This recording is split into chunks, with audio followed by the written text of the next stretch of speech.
But because God, the God who sees you waiting, is the God is preparing your breakthrough.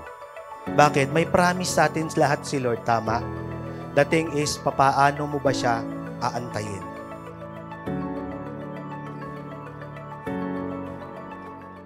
No, so, yung una, ano yung una? Yung mga hindi umabsent? Love, joy, peace. At ang pag-uusapan natin ngayon ay hindi ko alam kung bakit.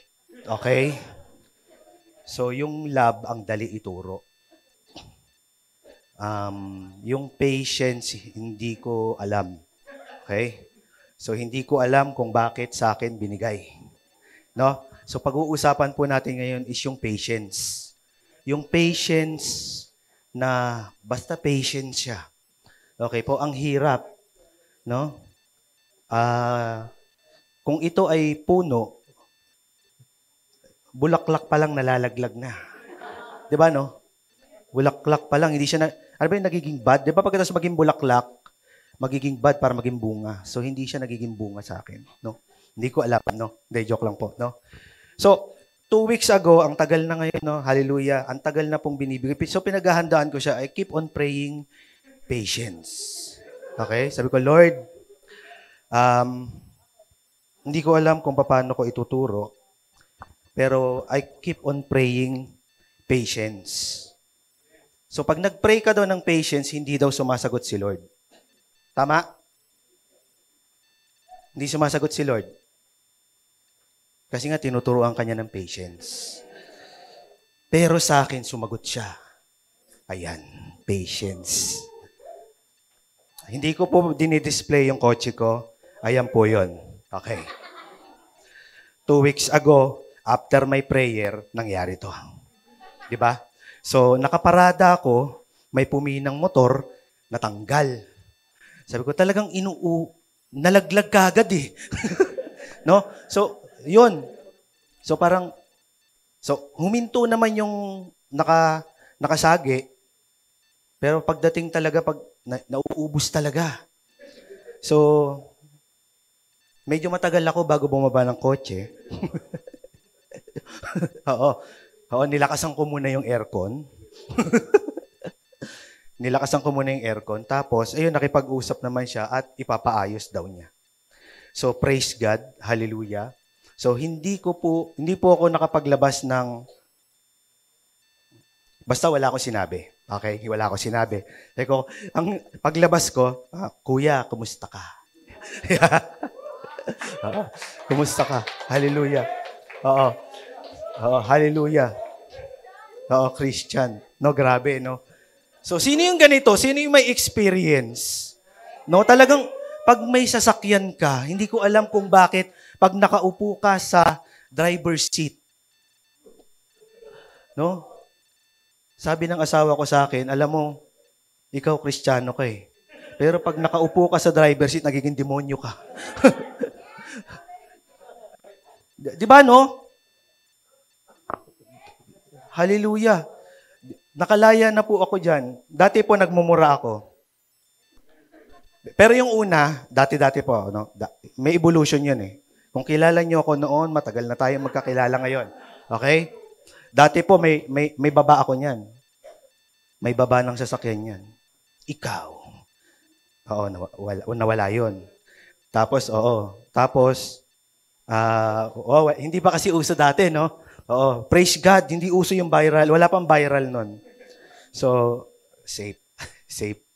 No? Tapos, hindi na ako bumababa. Kaso madami namang lumalabas sa bibig mo. Hindi mo alam, no? Kung chicharon bulaklak, or, kung grabe talaga, nauubos talaga. No? So, well, anyway, so, struggle talaga siya sa akin. So, patience. What keep us from giving when prayers seems to be unanswered? Diba, no? Isa din yun sa sumusubok sa atin. No, ang dali magbigay ng love, ng joy, ng peace. Ang dali maramdaman. Pero yung patience, isa to sa bunga na napakahirap ma-achieve. Di ba? Ang hirap niya. So, kahit pastor ka na, nalalaglagan ka pa rin ng bunga. Di ba po? So, sabi dito, it's what help us love others even when it's hard. Yun daw ang patience. And most of all, it reminds us that God never late. He always right on time. So let us not grow in weary and waiting, because those who wait upon the Lord will renew their strength. Amen po. Sabi po sa Isaiah, but those who hope in the Lord will renew their strength. They will soar on their wings like eagles as they run and not grow weary, and they walk and not in pain. So yung patience daw po, no? This verse reminds us that in patience, hindi siya passive. It's active. It's hoping God. Uy, thank you, Carlos. Kaso wala akong paglalagyan. Nasaan ako? So, it's hoping to God when it things so silent and slow. May mga nasa ganyang sitwasyon sa atin ngayon na parang tahimik si Lord, na parang ang bagal ni Lord. Mabagal ba si Lord o nagmamadali lang tayo? Nagmamadali lang tayo. No? Na parang, Lord, kailan ba? Pero in patience, God give us strength to keep going. Amen? So yun daw yung patience. Okay? Nakakatuwa, dumadami ang ating youth. Yeah? Lakpakan natin yung mga youth. Ayan, di ba? Pero kumukonti sila. Joke lang po. Di ba? So sa mga youth, napaka-importante din sa inyo ng patience. Di ba? So matuto muna kayong magtiis, ha? Okay? Kasi, ang hindi daw nagtitiis, nabubuntis. O, natatawa kayo. Oo. Oo, ganun daw yun. Ang hindi marunong magtiis, nabubuntis. Pang hindi marunong maghintay, nagiging tatay. Oo. Pasok! Kaya youth, dapat yung patience nyo. 2 weeks yun. Okay? So, alam nyo na. Yan. Tontuwa kayo. Okay po? Saan ko nakuha yun, no? So, tuloy-tuloy pa rin po tayo. Sabi po, no? Sa Galatians, but ito pa rin yun, no? But the fruit of the Spirit is love, joy, peace, and patience. Hindi ko siya dinugtungan kasi hanggang patience lang ako. Okay? So, bahala na yung iba doon.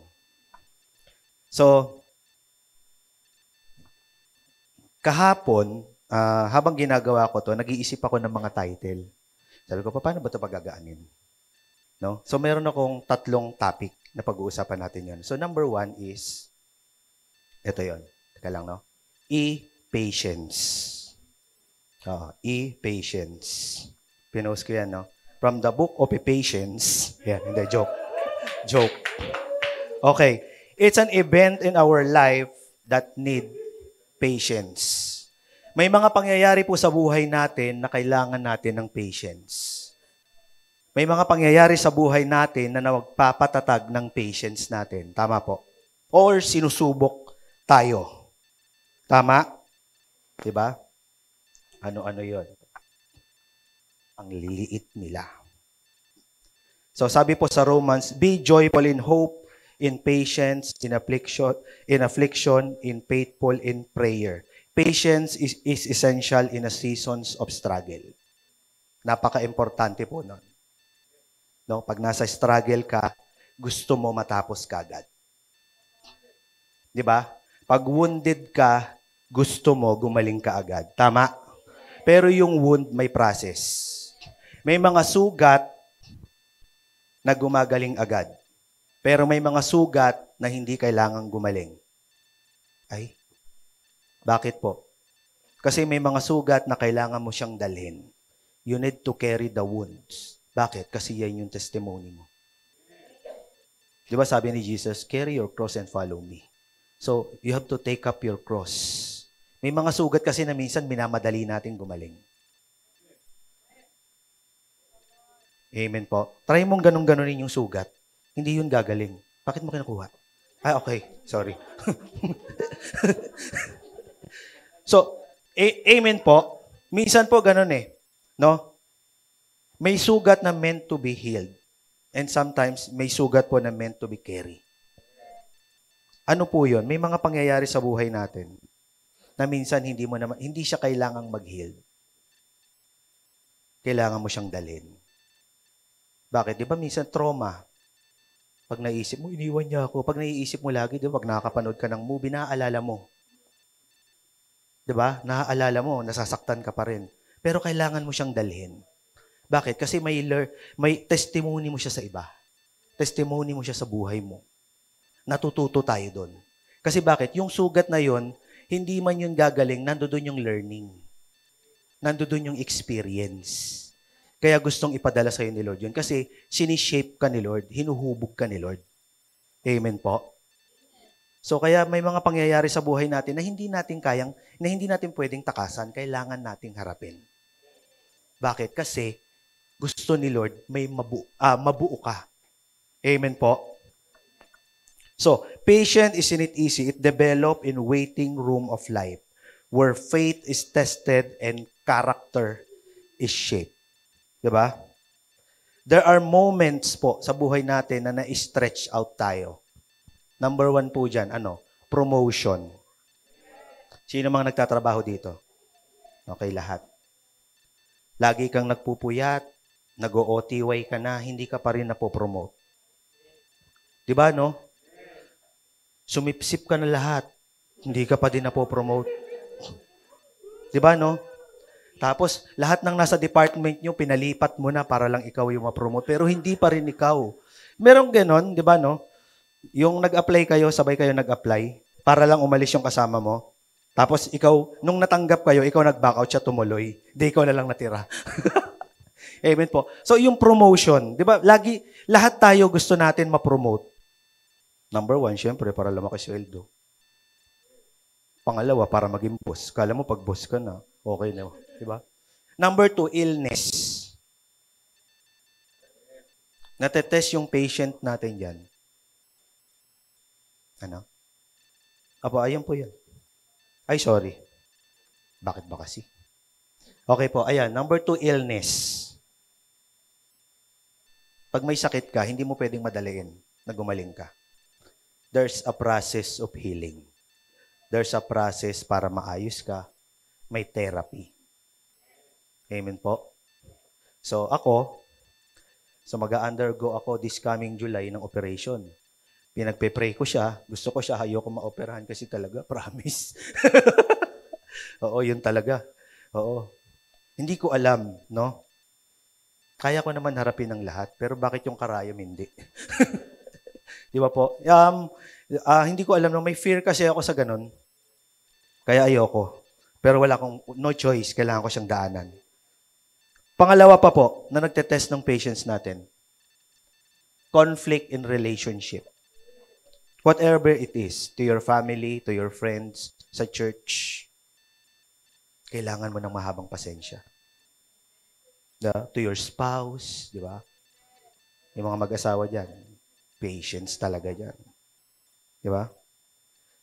Pangalawa, ito pa matindi, parenting. Di ba, no? Parenting. Next, financial difficulties or job loss. Ang hirap din yan. And sometimes, simply waiting your dream to come alive. Yung pangarap mo, yung pinagpipray mo. Na sometimes gusto na kumakapit na tayo sa patalim para lang matupad. Na sometimes nakakagawa tayo ng desisyon na akala nating okay, pero pagdating sa huli, sablay. Na yung isang araw, nagagawa natin ng desisyon para lang ma-achieve yung pangarap natin, magiging long-suffering pala siya. Bakit po? Hindi kasi natin inaantay. Amen po? Hindi natin inaantay. Ang sabi dito, delay does not mean denied. God's timing is never rush and never late.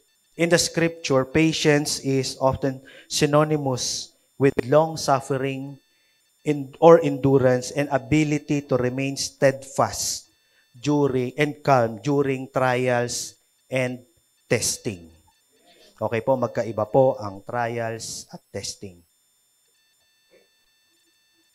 No? Trials po is focusing on gathering information. Yun yung trials, yung dadaanan mo lang. No? Ano-ano yan?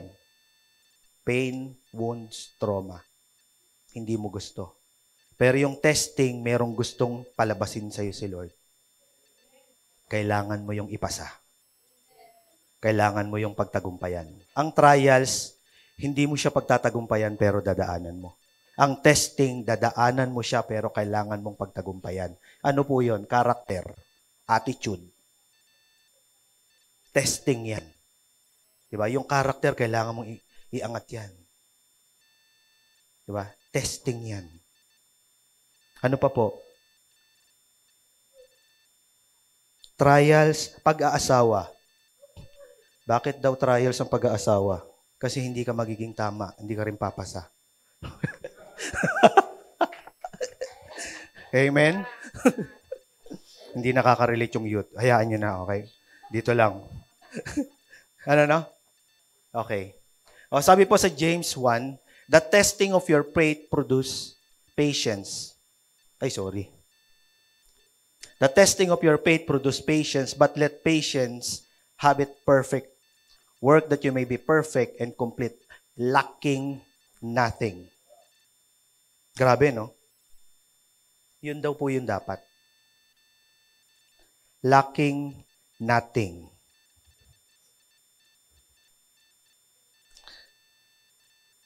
Trials is how God develop our patience. No, doon tayo inaano ni Lord eh. Doon tayo sinishape ni Lord sa mga trials. No, yung patience, yung ano, di ba? But because the God who sees you waiting is the God is preparing your breakthrough. Bakit? May promise sa atin lahat si Lord, tama? The thing is, papaano mo ba siya aantayin? Papaano mo ba siya aantayin na may joy? Papaano mo ba siya aantayin na excited ka para dun sa promise ni Lord? Or mamadaliin mo ba si Lord? Or gagawan mo ng paraan para magkaroon ng fulfillment sa'yo yung promise ni Lord? Eh di sana pala, ikaw na lang nag-promise sa sarili mo. Ikaw na rin kasi gumawa. Amen po? So, next naman po is patience. Sufficient patience. Ang dami kong naiisip kahapon, puyat kasi ko, pasensya na kayo. Sufficient patience means having just right amount of self-control, calm and emotional endurance to face situations without overreacting, giving up, or becoming overwhelmed. Minsan po, di ba? Hindi po minsan, madalas. Pag napupunta po tayo sa isang sitwasyon na ayaw natin, sino dito nagdilim na paningin? Di ba po? Napupunta tayo sa ganong sitwasyon. Di ba, no? Lalo pag traffic, sisingitan ka ng motor.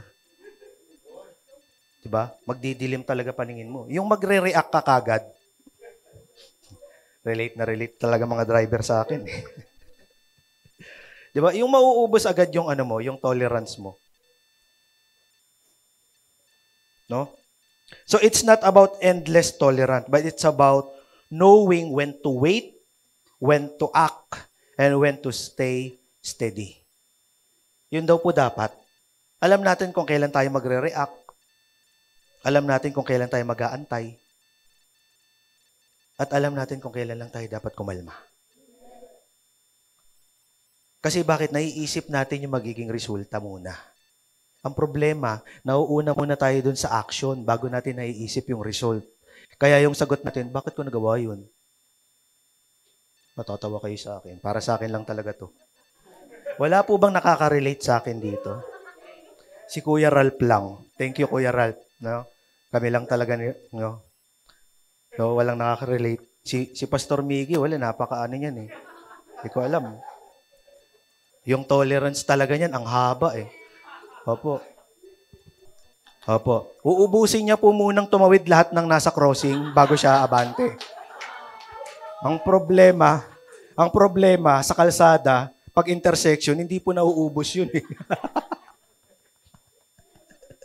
Opo. Bali, kung mayroon pong santo, si Pasmigi yun sa patience po. O ika-canonize po talaga natin yan. Pastor Miggy. Amen po. Oo. So, sufficient patience, trusting God in His timing.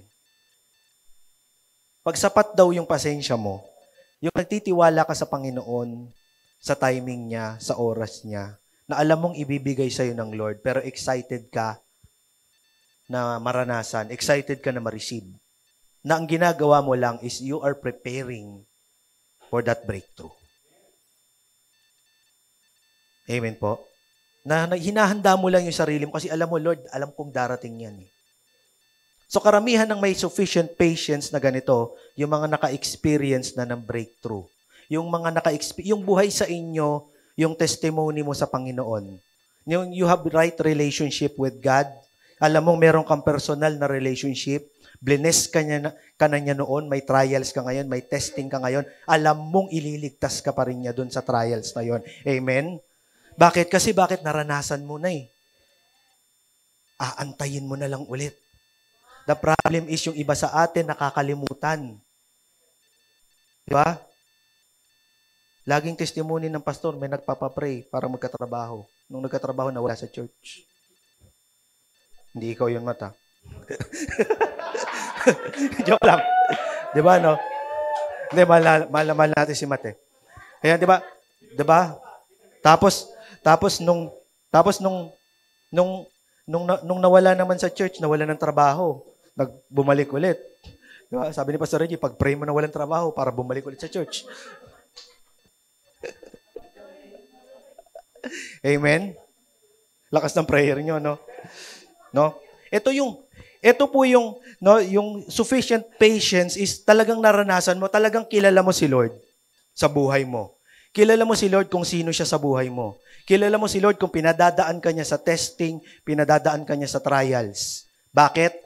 Kasi pag dumaan ka sa trials, dumadaan ka sa testing, ang tanong mo na, dati tanong mo, Lord, ba't ako? Sa dami ng tao sa church, ba't ako? Pwede naman yung pastor lang namin eh. Di ba, no? Pero pag kilala mo na si Lord, pag dumaan ka sa trials, ang tanong mo na, Lord, ano yung tinuturo mo sa akin? Amen? Palakpakan niyo si Lord. Di ba? Ano yung gusto mong gawin ko, Lord? Di ba? Hindi mo na ituturo, Lord, ba't ako? Ba't hindi na lang si pastor? Di ba? Lagi nagpe-pray yun eh, di ba? So pag dumaan ka sa testing, may relationship ka sa Panginoon. Pag dumaan ka sa trials, ang tanong mo na lagi sa Kanya, Lord, what's in it for me? Ano yung tinuturo mo sa akin? Ano yung gusto mong revelation sa akin? Bakit po? In every trials, in every testing, may revelation si Lord. Hindi ka pinapalo ni Lord. Di ba? Hindi ka pinapalo ni Lord, hindi ka pinarurusahan ni Lord. Sinishape ka ni Lord. Amen po? Sinishape ka. Kasi mayroong gustong makita si Lord sa'yo. Kaya kanya tinitest. Kaya ka dumadaan sa trials. Bakit? Kasi nile-level up ka ulit niya. Dapat nakikita po natin yun. Dapat malinaw po sa atin yun, mga kapatid. Na bakit? Church naman ako ng church, pastor. Bakit ganito yung pagsubok sa amin? Kapatid, may gustong mangyari sa'yo si Lord. May gustong makita sa'yo si Lord. Amen po? Hindi ka paborito ni Lord na parusahan. Bakit? Sa dami ng tao, ikaw lang ba nakikita ni Lord? Diba? Amen po? So kung kilala natin si Lord, dapat meron na tayong sufficient patience. Diba? Ang sabi po sa Ecclesiastes 3, to everything there is a season, a time for every purpose under heaven. God's timing is always perfect. Patience help us wait in peace. Pag alam mo si Lord kikilos sa'yo, mag-aantay ka ng may kapayapaan. Kasi bakit? Hindi ka nag-aalala. Okay? Bukas na yung due date, wala ka pang pambayad, hindi ka nag-aalala. Amen? Bakit? Alam mong may pambayad na darating. Okay? Alam mong may magpo-provide sa iyo si Lord. Amen po? Ano kaya, Rio? Wala. Okay lang. Parang pareho tayong brown ngayon. OOTD tayo, ah. So, napaka-importante nito, no? So, why? Ayan. If you have sufficient patience, better decision making. With patience, you respond, not react. It gives you space to think and to think clearly. Typo error. Clearly important. Sorry po. Okay. Yeah. With patience, you respond, not react. It gives you space to think. So pag may pasensya tayo, nagre-response po tayo, hindi tayo nagre-react agad. Ano yun? Nag-iisip muna tayo. Bakit po? In every reaction, minsan po nagiging iba yung response nun. Nagiging iba po yung decisions. No? Nagiging iba. So every Friday, nasa BJMP po ako. May ministry naman po tayo sa BJ. Every Friday, nagpipreach po ako doon. So, doon sa mga PDL, no, marami silang mga nagdesisyon na kanila pong pinagsisihan. Bakit po? Kasi, lagi nilang dahilan, Pastor, nabigla ako eh.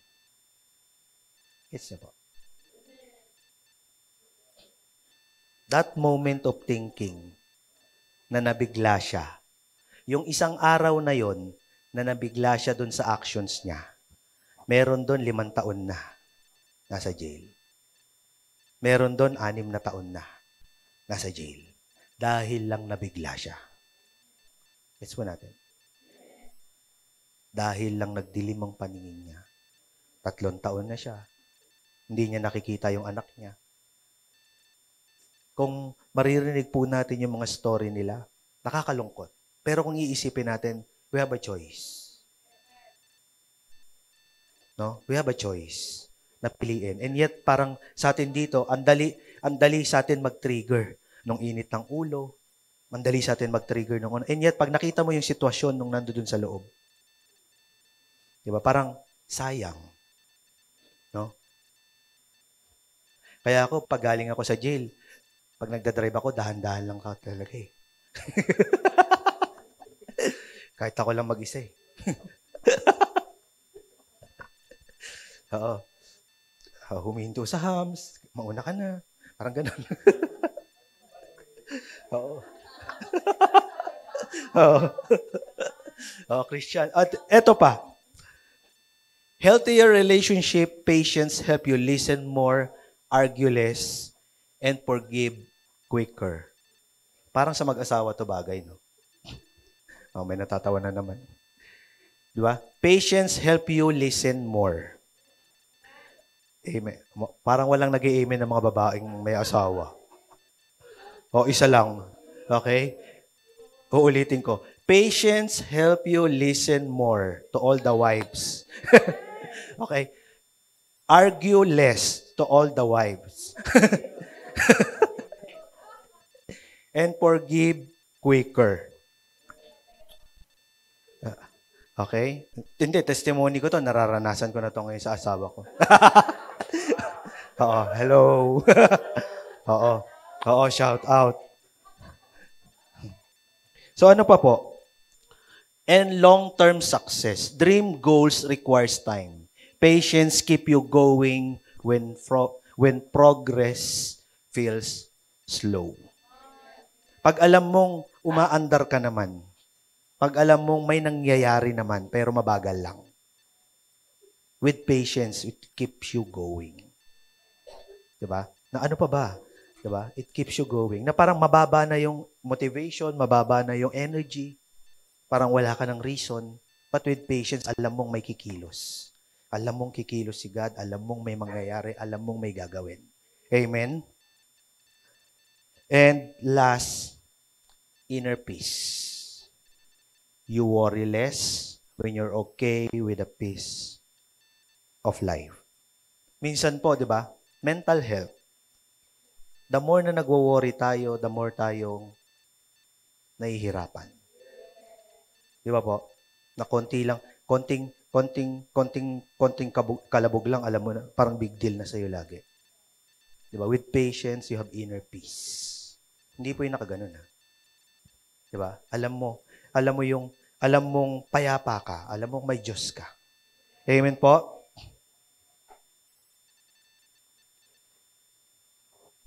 In 2 Peter po, the Lord is not slow in keeping His promise. He is patient with you. God Himself is patient with us and to call us to reflect that. Bakit po? Lahat po sa atin may promise ang Panginoon, tama? Pero, yung fulfillment nun, tinetest ni Lord sa'yo, yung patience mo. Abraham waited 25 years bago siya nagkaanak. Dumating na sila sa point na naubos din yung pasensya, ginawa nila ng paraan. Diba? Kay Hagar. Diba? Hindi mabagal si Lord. Nagmamadali ka lang. Amen po? So the Lord wants us to cultivate patience dun sa mga promise niya. Bakit po? Kasi pag may promise sa'yo si Lord, excited ka, tama? Sino dito? Excited. Diba? Lalo na, mga singles dyan. Okay? Lalo na pag may nag-prophesy sa'yo, makakakilala mo na ang forever mo, Tito Ricky. Gusto mo na kagad bukas, di ba? Ayaw mo na? Ayaw mo na? Okay. Di ba? Ilang dekada na siyang nagmamadali. Okay? Breathe. Ang sabi dito, breathe before you speak or act. Ayan. So, babalik ko lang, nabuo ko to yung preaching na to dahil dun sa kotse ko. So, ito yung ginawa ko. Breathe before you speak or act. It helps you calm an emotional response. Kaya paglabas ko, kumusta ka, kuya? Yun, okay? Yun. And pangalawa, bago ko buksan yung pinto, reframe the situation.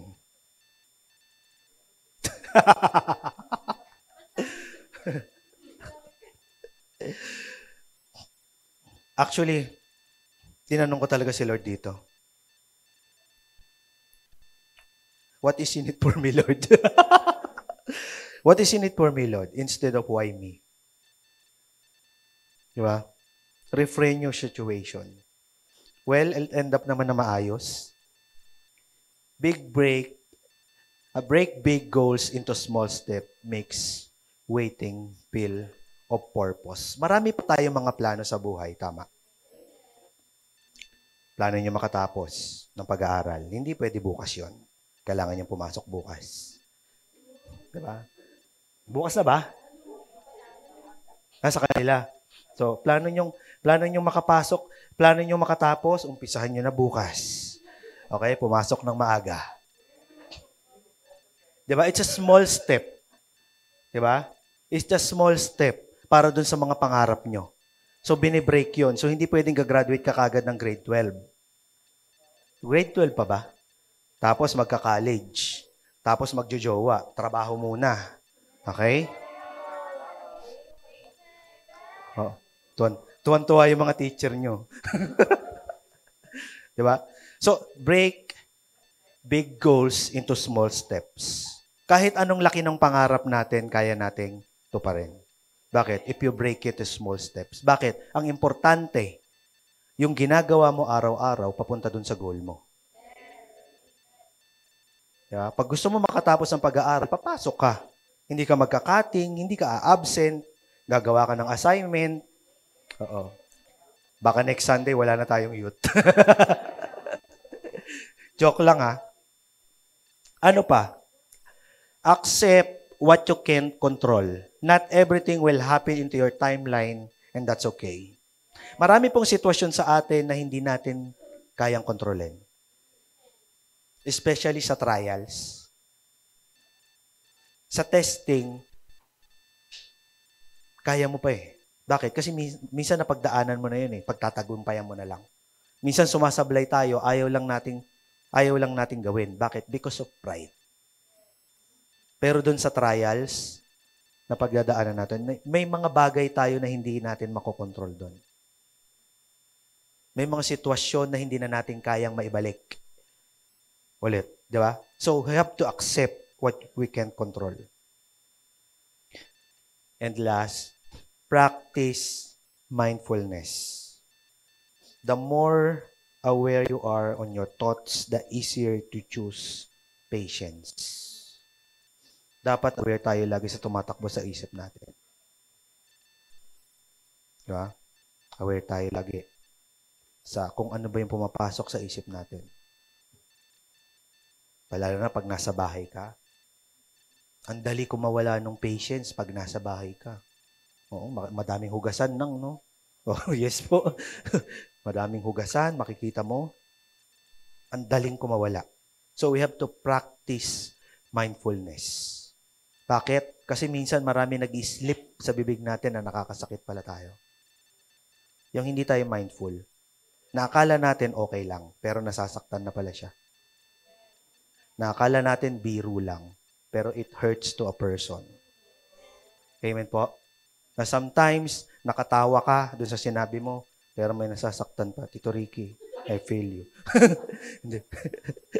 may nasasaktan pala. Hindi, di ba dapat maging mindful tayo doon? Bakit po? Kasi bawat isa sa atin may pinagdadaanan yan. You have to be mindful. Amen po? Ang sabi po ni Joyce Meyer, yan, patience is not the ability to wait, but the ability to keep a good attitude while waiting. So how do we maintain our attitude while waiting? Diba? Hindi ko trophy. Excited ka pa ba? Diba po? And this is my last. Ayan. Practitions po yan.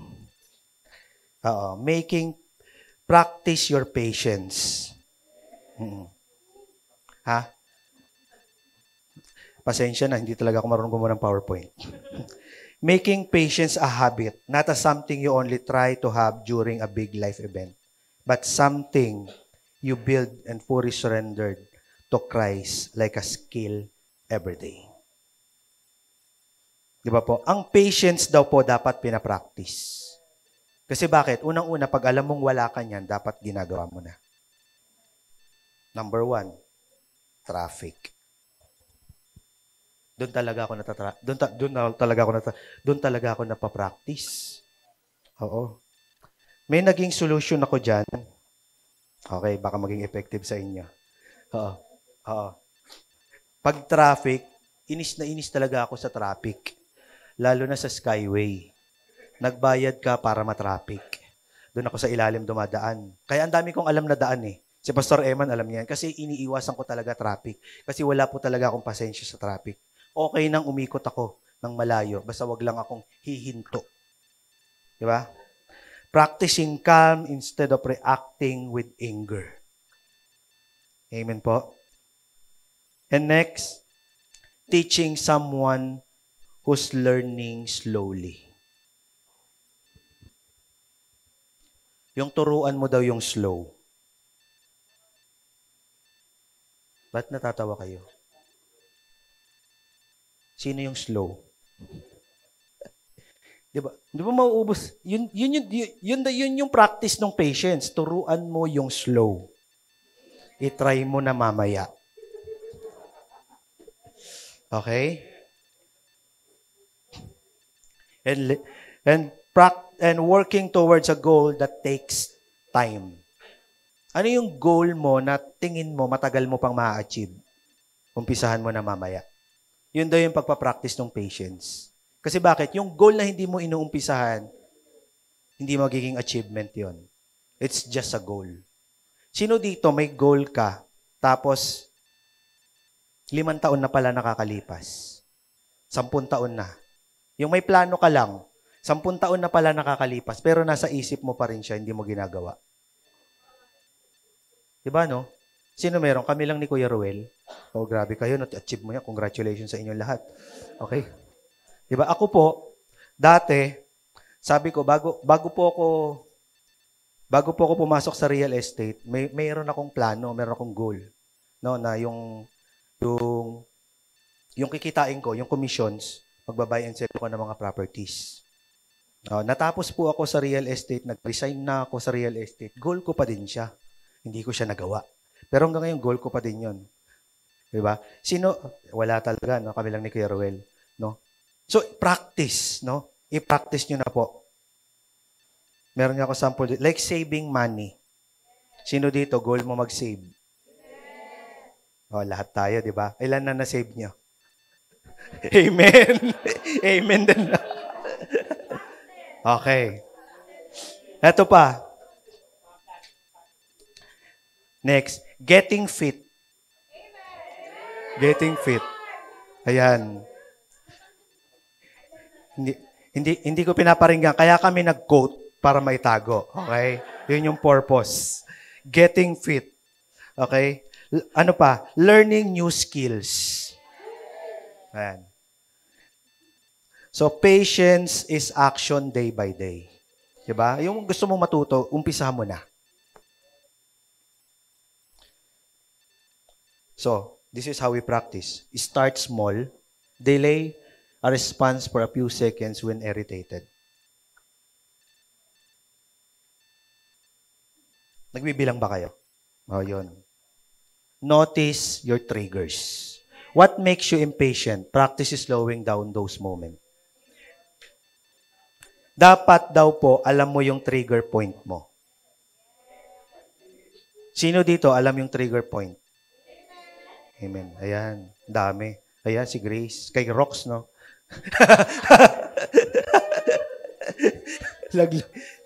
Love natin yan si Rox, eh.